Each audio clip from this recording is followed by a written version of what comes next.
atelier pâte à pizza. Donc tout d'abord, il nous faut, oui je ne suis pas du tout prête, de l'eau tiède voire chaude. Donc je vais laisser couler l'eau du robinet jusqu'à ce qu'elle soit bien chaude. Parce que la levure à boulanger que j'ai précise bien qu'il faut d'abord diluer la levure dans de l'eau tiède pour qu'elle s'active. Donc je verse ma levure dans mon bol dans lequel je vais faire la préparation.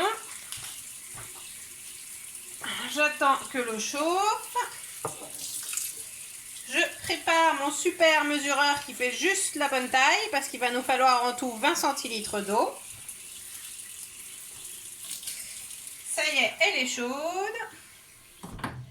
Je prends mon eau, j'en mets un petit peu avec la levure pour l'activer. Voilà.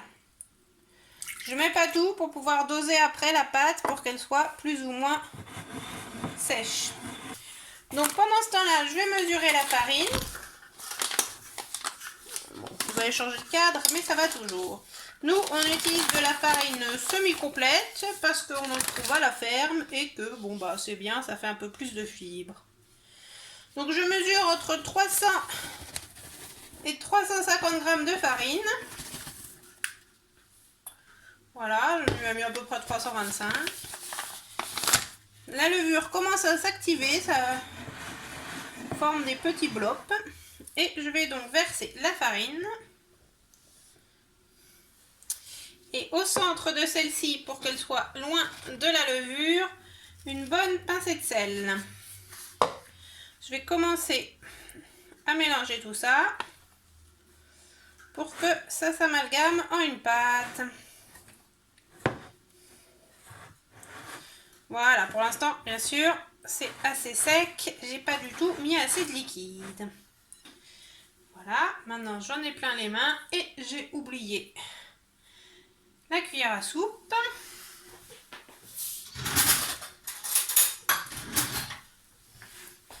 Donc il faut une cuillère à soupe pour mesurer l'huile d'olive. Il nous faut 6 cuillères d'huile d'olive.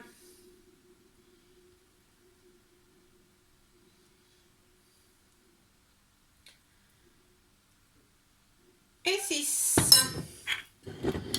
Voilà. Hop. Je continue à pétrir ma pâte. Je mélange bien tout ça. Je tourne le saladier pour bien racler la farine qui a collé au bord vu que j'ai dû mettre de l'eau en premier. Et ensuite, je vais rajouter petit à petit de l'eau pour que ça atteigne la bonne consistance. Suivant la température extérieure et votre farine, il ne faut pas exactement la même quantité d'eau. Voilà. Donc là, ça commence à être pas mal. Elle est encore un peu ferme. Je pense que je vais rajouter un petit peu d'eau. Normalement, quand elle est bien, elle ne colle plus trop aux doigts. Je vais rajouter quelques gouttes d'eau.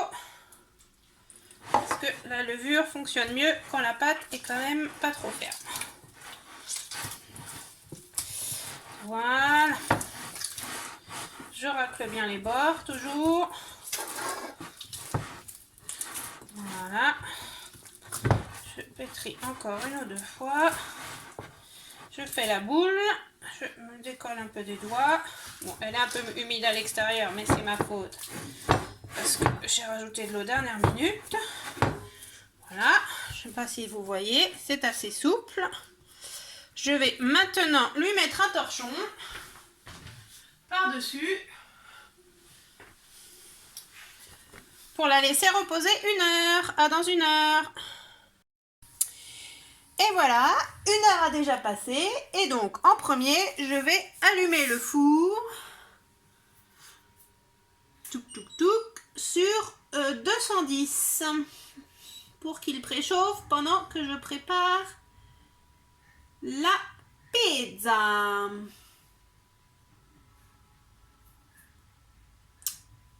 Bien sûr, mon four ne réagit pas. C'est bon, c'est allumé. Je vais maintenant vous dévoiler La petite merveille, voilà la pâte à pizza. Elle a bien gonflé.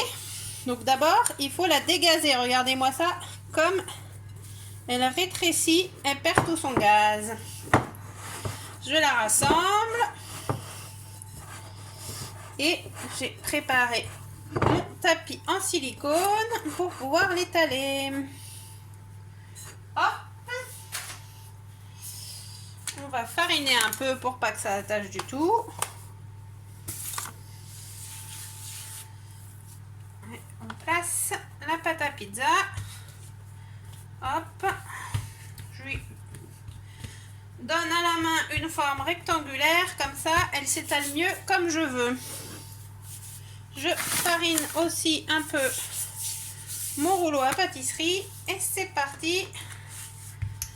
On étale. Normalement, une pâte, quand elle est assez farinée, elle peut toujours avancer. Si elle colle, ça va l'empêcher de s'étaler correctement. Donc s'il n'y a pas assez de farine, on remet de la farine. C'est pas les 3 grammes de farine en plus qui changeront quelque chose à la recette. Hop, on étale, on étale. Vous voyez, ça fait une pizza de belle taille. Elle est plus grande que mon tapis. Elle tient pile sur ma grille de four. Voilà. C'est bien étalé. Et ensuite, bien sûr, on pourrait faire une base crème fraîche, mais moi, je préfère les bases tomates. Donc, bon, bah, tout n'est pas fait maison. Du magnifique tomate coulis purée de tomates de chez U. Et on en met une bonne dose. Hop, il était déjà entamé, j'en mets à peu près la moitié, je dirais. Et ensuite, j'étale à l'aide d'une cuillère à soupe. Si vous aimez pas trop la croûte, il faut bien penser à aller le plus près possible du bord. Plus vous laissez de pâte à nu, plus vous aurez une croûte large. Voilà, j'étale. Vous voyez, on a l'impression que j'en mettais beaucoup. Et en fait, quand j'étale, ça fait pas si épais. Voilà. Je voulais vous mettre des champignons comme d'habitude, mais il n'y en avait plus au drive. Donc, on fait une pizza improvisée. Voilà. Ensuite, on rétale bien. Voilà, c'est pas mal. Alors, ensuite, comme c'est moi et que j'en mets quasiment partout, je mets des petites herbes de Provence directement sur la sauce tomate. Vu qu'elle n'est pas du tout cuisinée, ça va lui donner un peu de goût. Et je remets un petit peu de sel. Pareil, puisque je vais rajouter des légumes par-dessus après, qui ne seront pas salés, il faut bien qu'il y ait du sel. Alors ensuite, sur ma moitié, puisque Florian n'aime pas ça, je vais juste mettre quelques oignons. Pas quelques oignons. Quelques morceaux d'oignons. Voilà. À votre goût, toujours. Hein. Comme ils sont gros, je sais pas, je vais mettre un quart d'oignon parce que c'est bon les oignons. Ok. Et ensuite, on va mettre partout mon dernier bocal de courgettes au naturel pour remplacer les champignons. Donc voilà, j'en mets raisonnablement. Il faut faire attention comme ils étaient dans l'eau, de bien les égoutter pour pas que ça détrempe la pâte à pizza. Et on en met partout. Vous pouvez faire ça de manière artistique ou comme moi, en gros plotch. C'est important les gros plotch. C'est pour faire gourmand et craquant. Voilà. C'est pas mal comme ça. Ensuite, Florian a dit ok, on va mettre un peu de tomates séchées. Donc j'ai pris. C'est pareil, quand elles sont dans l'huile, il faut bien les égoutter, sinon ça détrempe la pâte. Et j'ai pris mes ciseaux pour les émincer un peu. Parce que les tomates séchées, c'est bon, mais je trouve que quand c'est des gros morceaux, ça fait un goût trop fort. Hop, voilà, j'en mets pas beaucoup, j'en mets 3 environ. Environ. J'en mets 3. Excusez-moi pour ma main qui passe devant. Voilà. Hop. De mon côté, on va encore rajouter quelque chose qui fait très pizza. Des olives noires à la grecque. Hop. Ce qui est bien quand on fait sa pizza soi-même, c'est qu'on peut être généreux.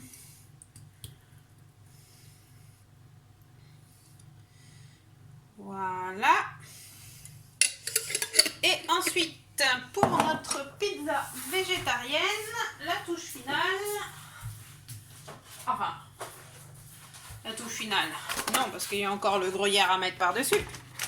Mais nous, on aime bien les pizzas avec un œuf à cheval. Donc, un œuf chacun. J'ai eu un tout petit œuf de la ferme la semaine dernière. Et voilà. Et pour finir, je suis désolée, ça va prendre un peu de temps. On achète notre gruyère entier et pas râpé. On saupoudre tout ça. De gruyère. C'est pareil. N'hésitez pas à être généreux, mais n'en mettez pas trop non plus. Ça coule mieux que le fromage industriel. Et quand on en met trop, ça finit cramé au fond du four. Voilà. Hop, par-dessus le côté de Florian aussi. Voilà. On va finir le morceau, je pense. Hop, il aura un gros morceau sur son côté. Je râpe, je râpe, je râpe, je râpe. Je râpe, je râpe.